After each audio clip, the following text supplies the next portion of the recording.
Well, the Silverado came back after I did the amp and sub install. It's not because it's bad, but he decided to add a 4-channel. And also I'm going to do his big 3 wiring. So he's going to be upgrading everything. So I'm going to show you how to do that and show you what I did as far as the amp and sub. Let's get to it. We're going to do the big 3 first. Go ahead and take off this bracket right here.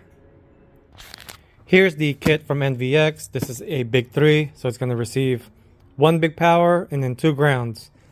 And just a recap on the amp and sub install, I already added the recoil terminals as he has optimal battery, so this is perfect as he has top mounts along with the side post. So I'm going to go ahead and do this one first, and then this is going to be the part 1. Part 2 would be the 4-channel. And then the part 3, I'm just going to quickly show over how I did the amp and sub, which, like I said, you can already see that it's already ran and done, but I didn't decide to do a video at the time, but I'm just going to show you anyway. So let's go ahead and unbox everything and start doing the big 3. Now, this is the only thing that's powering and charging the battery. And as you can see, this itty bitty wire. So we're going to go ahead and remove this. This is if I recall, a 10 mil. It's just a stud. And then this is a 14. Let me double check real quick. 17 mil. Sorry about that. So go ahead and remove this. Take this off and remove this wire. So here is the only thing that's charging the whole truck. And as you can see, this itty bitty, I'd say 10 gauge or 8 gauge. More like 10 gauge.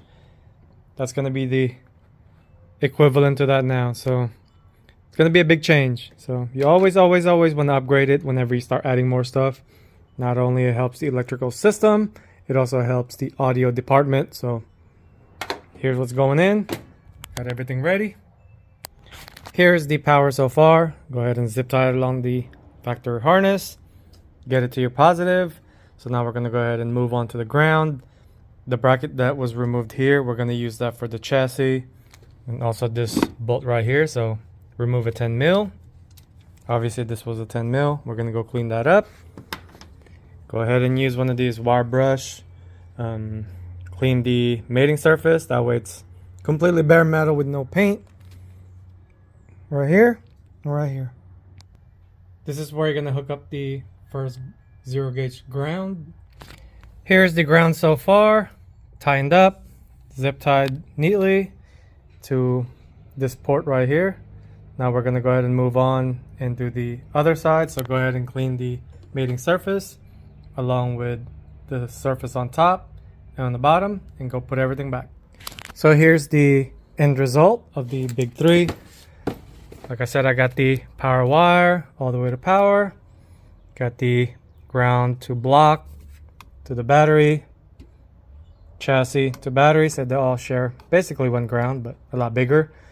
I already went and mounted the amp wire right here for the 4-channel. So the fuse is going to go here. So I'm going to do that now, and that's going to be part 2 is the 4-channel install.